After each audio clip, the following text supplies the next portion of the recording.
വ്യക്തിഗത സ്തുതിച്ചേൻ. Hallelujah, hallelujah, hallelujah. Isho നമ്മുടെ പകലേക്ക് കടന്നു വരുന്നു. ഈശോ നമ്മുടെ ഹൃദയങ്ങളിലേക്ക് ആശ്വസിപ്പിക്കാൻ കടന്നു വരുന്നു. അവിടുത്തെ കരങ്ങളാണ് നിന്നെ തലോടുന്നത്. അവിടുത്തെ സ്വരമാണ് നിന്റെ കർണപടങ്ങൾ കേൾക്കുന്നത്. അവിടുത്തെ രൂപമാണ് നിന്റെ കണ്ണുകളിൽ കണ്ടുകൊണ്ടിരിക്കുന്നത്. ഓ ദൈവമേ, നിന്റെ പ്രത്യേകമായ സാന്നിധ്യം കൊണ്ട് ഓരോ മകനും മകളും നിറയട്ടെ. നിന്റെ പ്രത്യേകമായ സാന്നിധ്യം കൊണ്ട് ഓരോ സമൂഹങ്ങളും നിറയട്ടെ. യേശു നാമം വിളിക്കുക. അവൻ്റെ നാമത്തിൽ രക്ഷയുണ്ട്, അവൻ്റെ നാമത്തിൽ വിടുതലുണ്ട്, അവൻ്റെ നാമത്തിൽ അഭിഷേകമുണ്ട്. ദൈവത്തിൻ്റെ തേജസ് ഇപ്പോൾ നിന്നിലേക്ക് ഒഴുകി ഇറങ്ങട്ടെ.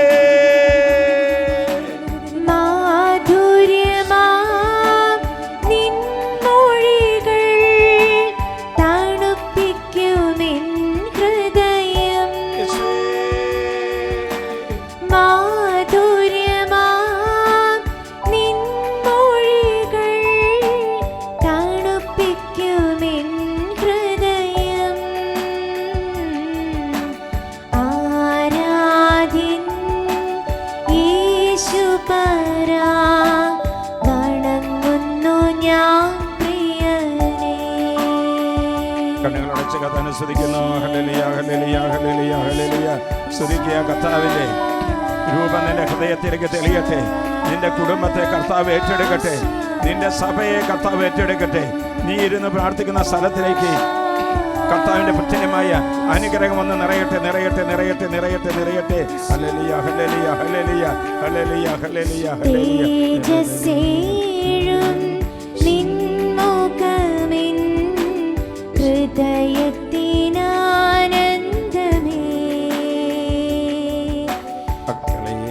കർത്താവിൻ്റെ തിരുമുഖമാണ് നമ്മുടെ ഹൃദയത്തിന് ആശ്വാസം തരുന്നത്.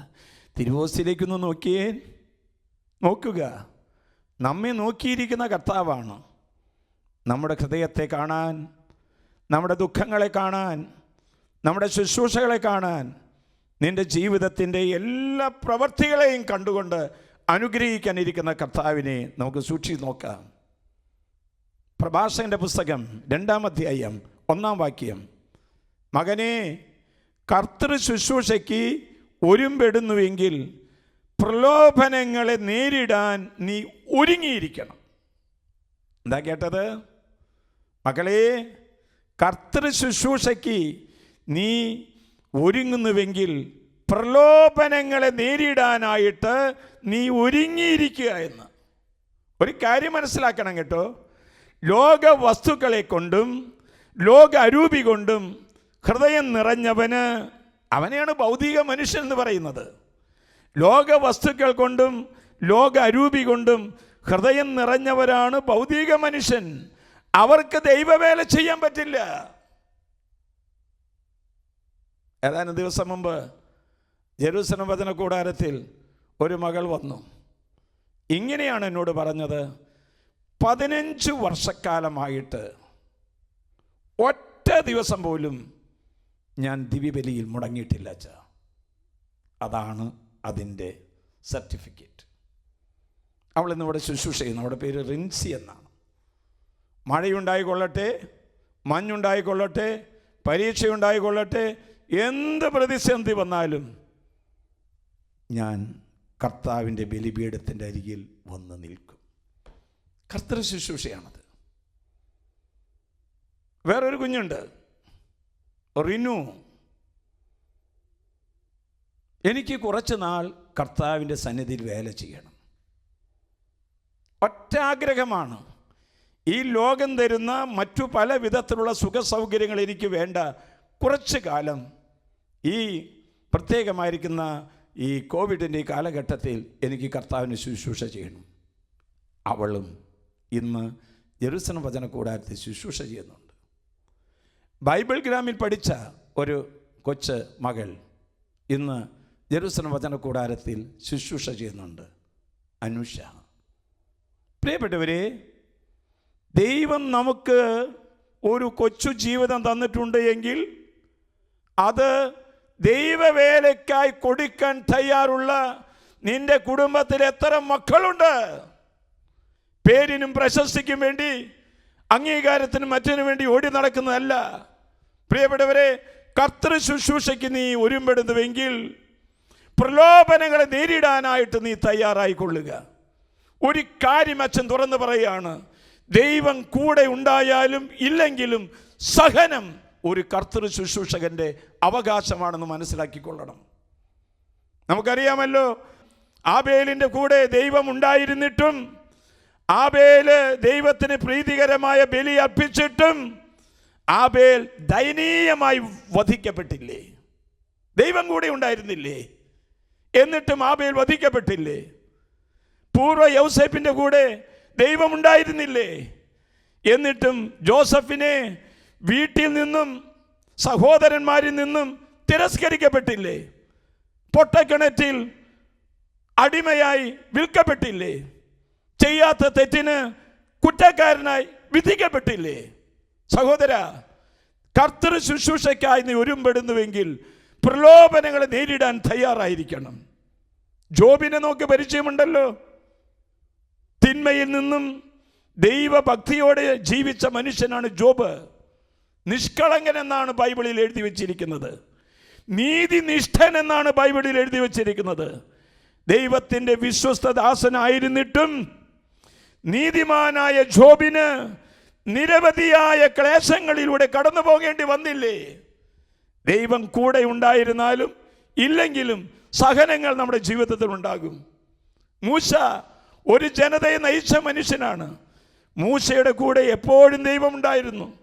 നേരിട്ട് ദൈവത്തോട് സംസാരിച്ച വ്യക്തിയാണ് മൂശ. എന്നിട്ടും വിക്കിൻ്റെ ബുദ്ധിമുട്ട് അവനിന്ന് എടുത്തു മാറ്റിയില്ല. ഏറെ ക്ലേശങ്ങളിലൂടെ മൂശ കടന്നുപോയി.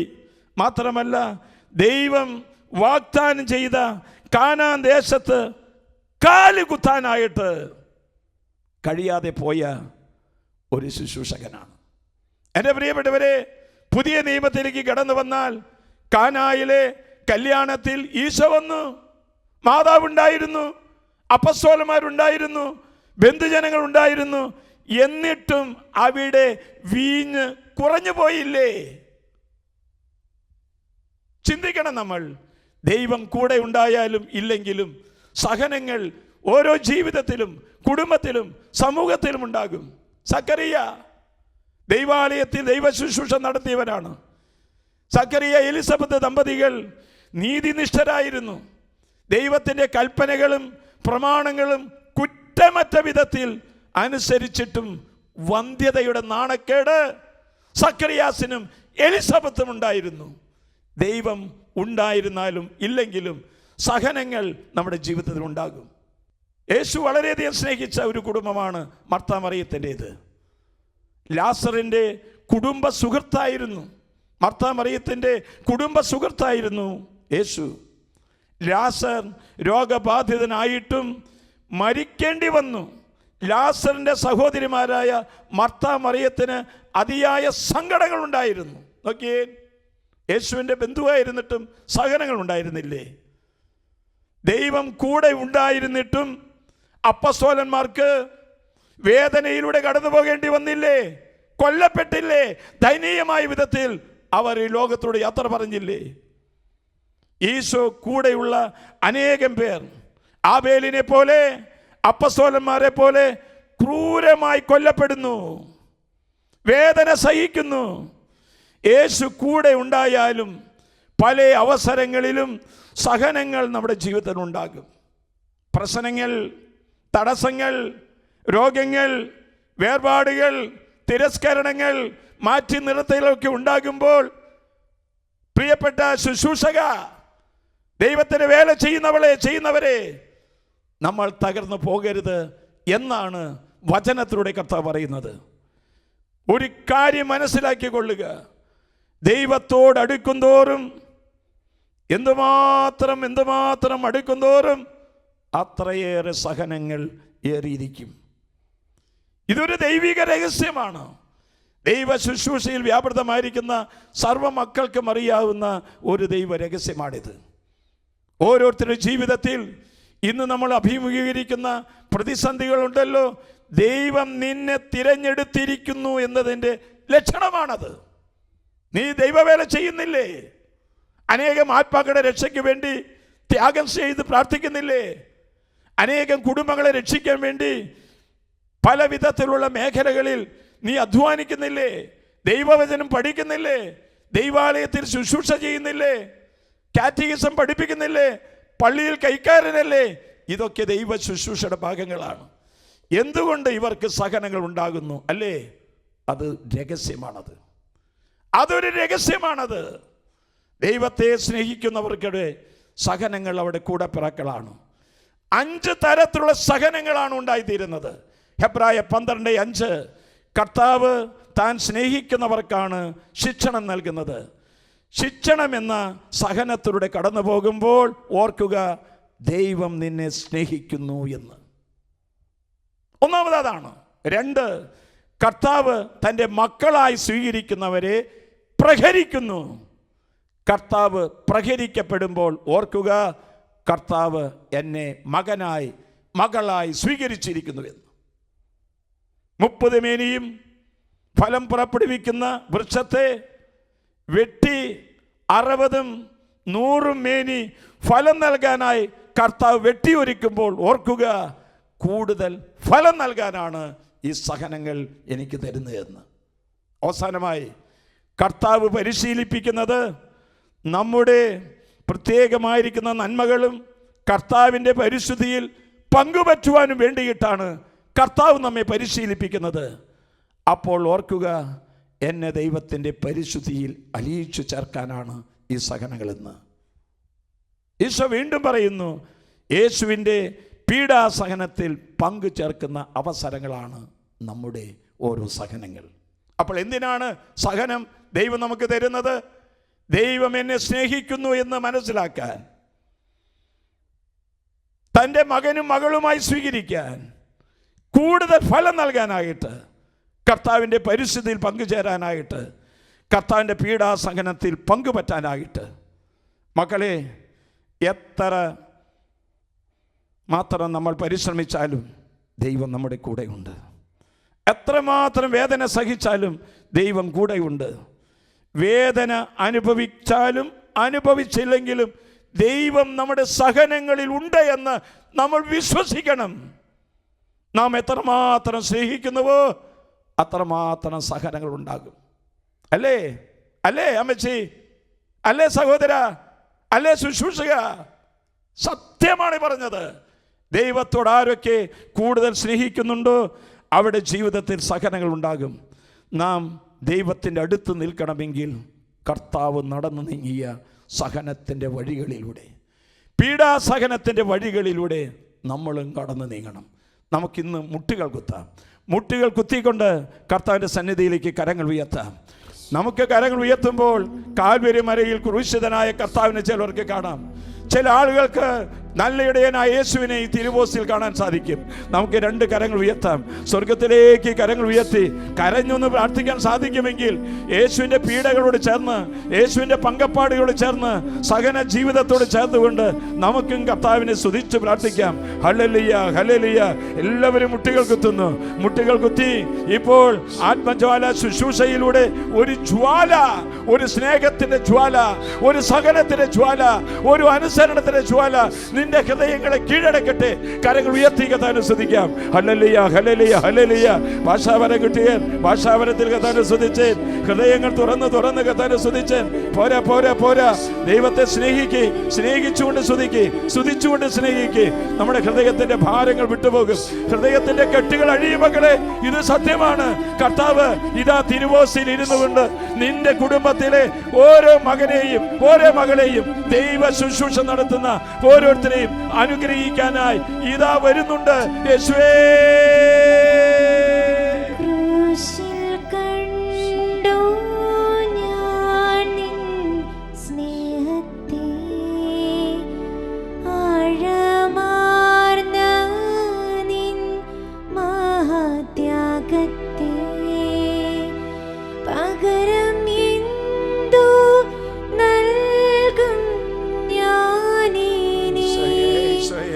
ഹൃദയം പൂർണ്ണമായി നൽകുന്നു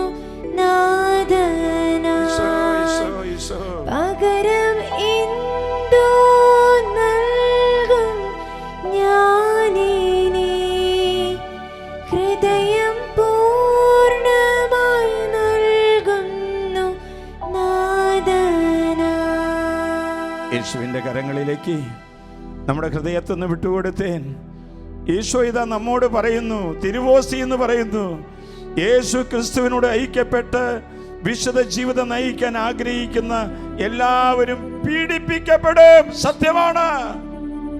യേശുവിനോട് ചേർന്ന് നിന്നുകൊണ്ട് വിശുദ്ധ ജീവിതം ആഗ്രഹിക്കുന്ന സർവ്വ മക്കളും പീഡിപ്പിക്കപ്പെടും, ഒറ്റിക്കൊടുക്കപ്പെടും, പറ്റിക്കപ്പെടും, ഒറ്റപ്പെടുത്തും, പരിഹസിക്കപ്പെടും. അപ്പോൾ എല്ലാം തളരാതിരിക്കുവാൻ ക്രൂശിതനായ കർത്താവ് നിന്റെ സവിധത്തിലുണ്ട് എന്ന് നീ മറക്കരുത്. നിന്നെ കരങ്ങൾ തലോടുന്നൊരു കർത്താവ്, നിന്റെ കണ്ണുനീര് തുടയ്ക്കുന്നൊരു കർത്താവ് നിന്റെ സവിധത്തിൽ വന്ന് നിൽക്കുന്നുണ്ട് എന്ന് നീ മറക്കരുത്. ആ കർത്താവിന്റെ പക്കലേക്ക് കരങ്ങൾ ഉയർത്താം, കരങ്ങൾ ഉയർത്താം. ഈശോ നമ്മുടെ കണ്ണുനീര് തുടച്ചു മാറ്റട്ടെ. ഈശോ നമ്മുടെ ഹൃദയത്തിന്റെ വേദന തുടച്ചു മാറ്റട്ടെ. യേശുവിനോട് ഐക്യപ്പെട്ട് വിശുദ്ധ ജീവിതം നയിക്കാൻ ഞാൻ ആഗ്രഹിക്കുന്ന കർത്താവേ, എന്ത് പീഡ വന്നാലും എത്രമാത്രം പ്രഹരങ്ങളേറ്റാലും നിന്നെ തള്ളി പറയാതെ ജീവിക്കുവാൻ, നിന്റെ ക്രൂശിലേക്ക് നോക്കി ജീവിക്കാൻ ഞങ്ങളെ നീ അനുഗ്രഹിക്കണമേ. യേശുവേ, യേശുവേ, യേശുവേ. ക്രൂശിൽ കണ്ടു ഞാൻ നിൻ സ്നേഹത്തെ, ആഴമാർന്ന നിൻ മഹാത്യാഗത്തെ. എന്തിനാ കർത്താവേ ഈ ത്യാഗങ്ങൾ? എന്തിനാ കർത്താവേ ഈ സഹനങ്ങൾ? കർത്താവ് പറയുന്നു, ശരീരത്തിൽ പീഡ സഹിച്ചിട്ടുള്ളവർ പാപത്തിൽ നിന്ന് വിടവാങ്ങാൻ വേണ്ടിയിട്ടാണ്. ശരീരത്തിൽ പീഡ സഹിക്കുന്നത് ആത്മാവിന്റെ കെട്ടുകൾ അഴിയാൻ വേണ്ടിയിട്ടാണ്. നമ്മുടെ ഹൃദയത്തിന്റെ നൊമ്പരങ്ങൾ, ആത്മാവിന്റെ നൊമ്പരങ്ങളിൽ തൈലം പുരട്ടാൻ വേണ്ടിയിട്ടാണ് ജീവിതത്തിൽ സഹനങ്ങൾ നമുക്ക് തരുന്നത്. നമ്മുടെ ജീവിതത്തിൽ അഹങ്കാരമുണ്ട്, ദ്രവ്യാഗ്രഹമുണ്ട്, ജഡമോഹങ്ങളിൽ കുടുങ്ങിക്കിടക്കാണോ, കോപത്തിന്റെയും അലസതയുടെയും മടിയുടെയും ബന്ധനത്തിലാണ് എങ്കിൽ കർത്താവ് നമുക്ക് സഹനങ്ങൾ തന്നുകൊണ്ട് നമ്മെ വിശുദ്ധീകരിക്കുകയാണ്. രണ്ട് കരങ്ങൾ ഉയർത്താം. ശരീരത്തിൽ പീഡ സഹിച്ചിട്ടുള്ളവർ പാപത്തിൽ നിന്ന് വിടവാങ്ങുവാൻ വേണ്ടിയിട്ടാണ്. ആരും തകർന്നു പോകരുത്. ക്രൈസ്തവരായ മക്കളെ, പ്രിയം നിറഞ്ഞ സിസ്റ്റർ, പ്രിയം നിറഞ്ഞ അപ്പച്ച, അമ്മച്ചി, നിന്റെ മകന്റെ ദേഹവിയോഗത്തിൽ നീ വിഷമിക്കണ്ട. കർത്താവ് ഇത് കാണുന്നുണ്ട് എന്ന് രണ്ട് കരങ്ങൾ ഉയർത്തി കഥാനെ സ്തുതിക്കാം. ഇപ്പോൾ പൊട്ടിക്കരഞ്ഞുകൊണ്ട് ബിസിനസ് തകർന്നു പോയതിന്റെ പേരിൽ, ജീവിതം തകർന്നു പോയതിന്റെ പേരിൽ, കുടുംബജീവിതം തകർന്നു പോയതിന്റെ പേരിൽ നീ വിഷമിക്കണ്ട. കർത്താവ് നിന്റെ സഹനം കാണുന്നുണ്ട്. യേശുവേ,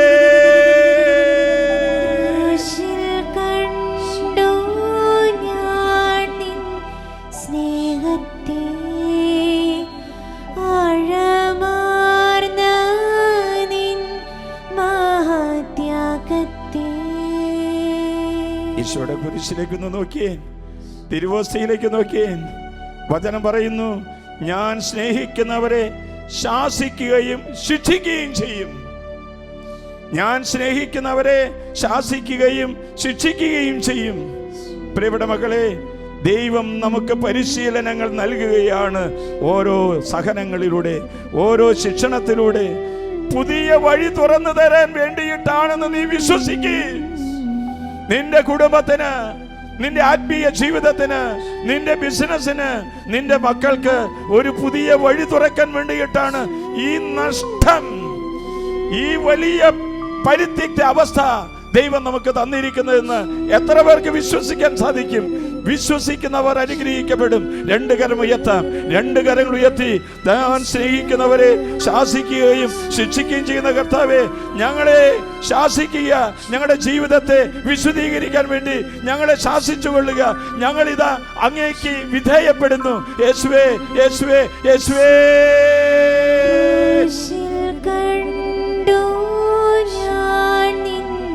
സ്നേഹത്തെ, ആഴമാർന്ന നിൻ മഹാത്യാഗത്തെ. യേശു നടന്നു നീങ്ങിയത് ക്രൂശിത വഴികളിലൂടെയാണ്. വചനം നമ്മെ ഓർമ്മപ്പെടുത്തി തരുന്നു, അവനിൽ വിശ്വസിക്കുന്നു എന്ന് പറയുന്നവൻ അവൻ നടന്ന വഴിയിലൂടെ നടക്കേണ്ടിയിരിക്കുന്നു. പ്രിയപ്പെട്ടവരെ, നമ്മൾ കുരിശു ചുമക്കണം. നമ്മുടെ ശിരസിൽ മുൾമുടി അണിയപ്പെടും. നമ്മൾ പരിഹസിക്കപ്പെടും. കുന്തം കൊണ്ട് കുത്തിയെന്ന് വന്നേക്കും.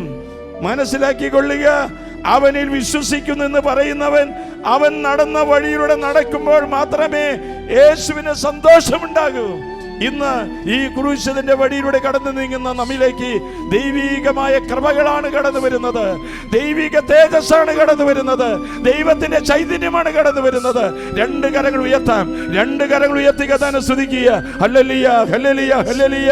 യേശുവേ, യേശുവേ, യേശുവേ. സ്വരമുയർത്തി, സ്വരമുയർത്തി എന്ന് വിളിച്ച് യേശുവേ. കണ്ടു ഞാൻ നിൻ സ്നേഹത്തെ, ആഴമാർന്ന നിൻ മഹാത്യാഗത്തെ. കുരിശിലേക്ക് നോക്കി നമ്മൾ മുട്ടുകുത്തി നിൽക്കുകയാണ്. വചനം ഓർമ്മപ്പെടുത്തുന്നു, എൻ്റെ ചർമ്മം അഴുകിയില്ലാതായാലും എൻ്റെ മാംസത്തിൽ ഞാൻ ദൈവത്തെ കാണും. വിശ്വസിക്ക് പ്രിയപ്പെട്ടവരെ. ദൈവം നമ്മെ തകർത്തത് നമ്മെ എളിമപ്പെടുത്താനാണ്. ദൈവം നമ്മിൽ നിന്ന് എടുത്തു മാറ്റിയത് എന്തോ നല്ലത് ചെയ്യാൻ വേണ്ടിയിട്ടാണ്. ദൈവം നമ്മെ ഒറ്റപ്പെടുത്തിയത് ദൈവത്തിന് തനിച്ചൊന്ന് കിട്ടാൻ വേണ്ടിയിട്ടാ. ഇത് നീ വിശ്വസിക്ക് എന്റെ പ്രിയപ്പെട്ടവരെ. ദൈവം ഭൂമിയിൽ നിന്ന് നിന്റെ പേര് മായ്ച്ചു കളഞ്ഞത് നിന്റെ പേര് സ്വർഗത്തിൽ എഴുതാൻ വേണ്ടിയിട്ടാണ്. രണ്ട് കരം ഉയർത്താം, രണ്ട് കരം ഉയർത്താം, രണ്ട് കരം ഉയർത്തി പ്രാർത്ഥിക്കണം. ഇപ്പോൾ സ്തുതിച്ച് പ്രാർത്ഥിക്കട്ടെ. ദൈവം എന്നെ തകർത്തത് എന്നെ എളിമപ്പെടുത്താൻ വേണ്ടിയിട്ടാണ്. ദൈവം എന്നെ ഒറ്റയ്ക്കാക്കിയത് ദൈവത്തിനൊന്ന് ഒരു നിമിഷ നേരം ഒറ്റയ്ക്ക് കിട്ടാൻ വേണ്ടിയിട്ടാണ്. ദൈവം ഭൂമിയിൽ നിന്ന് നമ്മുടെ പേര് മായ്ച്ചു കളഞ്ഞത് നിന്റെ പേര്, നമ്മുടെ പേര് സ്വർഗത്തിൽ എഴുതപ്പെടാൻ വേണ്ടിയിട്ടാണ്. കരങ്ങൾ ഉയർത്തി ഉയർത്തി കഥാണ് സ്തുതിക്കട്ടെ. സ്തുതിക്കുന്നു, സ്തുതിക്കുന്നു, സ്തുതിക്കുന്നു, സ്തുതിക്കുന്നു. Hallelujah, hallelujah, hallelujah. പോരാ, പോരാ, പോരാ. സ്തുതിക്കുക. യേശുവിനെ നോക്കി, തിരുവോസ്തിയിലേക്ക് നോക്കി സ്തുതിക്കട്ടെ. യേശുവേ, യേശുവേ, യേശുവേ, യേശുവേ, യേശുവേ, യേശുവേ, യേശുവേ, യേശുവേ, യേശുവേ, യേശുവേ, യേശുവേ.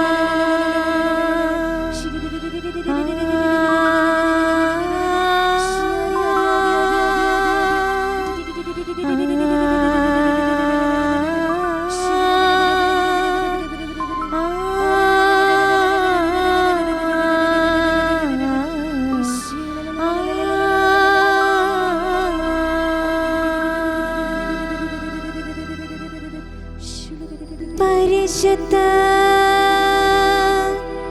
പരമാ ദിവ്യകാരുണ്യത്തിന് എന്നേരവും ആരാധനയും സ്തുതിയും പുകഴ്ചയും